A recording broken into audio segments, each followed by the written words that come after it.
Hey guys, যদিহে পোনপ্ৰথমবাৰৰ বাবে আমাৰ চেনেলটো চাই আছে, প্লিজ চেনেলটো ছাবস্ক্ৰাইব কৰি কাষতে থকা বেল আইকনটো প্ৰেছ কৰি অল কৰি দিবলৈ নাপাহৰিব। ৰং টিভিত সম্প্ৰচাৰিত হৈ থকা দুহিতা চিৰিয়েলত অন্তৰা চৰিত্ৰত অভিনয় কৰা অভিনেত্ৰীগৰাকী আচলতে হয় কোন, ঘৰ ক'ত, কাৰ সৈতে প্ৰেমৰ সম্পৰ্কত আছে, এই সকলোবোৰ জানিব পাৰিব আজি এই ভিডিঅ'টোৰ মাধ্যমেৰে। গতিকে ভিডিঅ'টো অলপো স্কিপ নকৰাকৈ শেষলৈকে চাই থাকিব বুলি আশা কৰিলোঁ।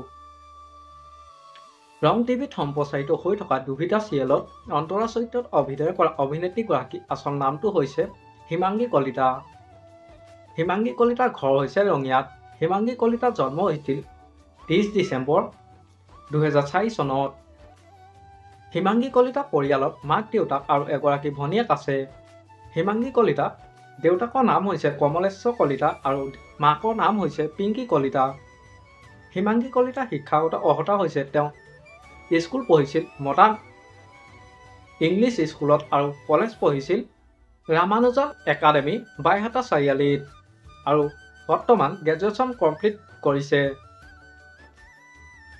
হিমাংগী কলিতাই অভিনয় কৰা প্ৰথমখন চিৰিয়েলৰ নাম হৈছে বৰষা যেতিয়া নামে আৰু বৰ্তমান ৰং টিভিত সম্প্ৰচাৰিত হৈ থকা দুহিতা চিৰিয়েলখনত অন্তৰা চৰিত্ৰত অভিনয় কৰি আছে। আপোনালোকে বাৰু অন্তৰা অভিনয় চাই কেনেকুৱা পাইছে মোক এটা কমেণ্ট কৰি জনাবচোন। আমাৰ আজি ভিডিঅ'টো আছিল ইমানেই। আজিলৈ বাই বাই। মৰম সানি দিম তোমাৰে দেহত সপোন আঁকি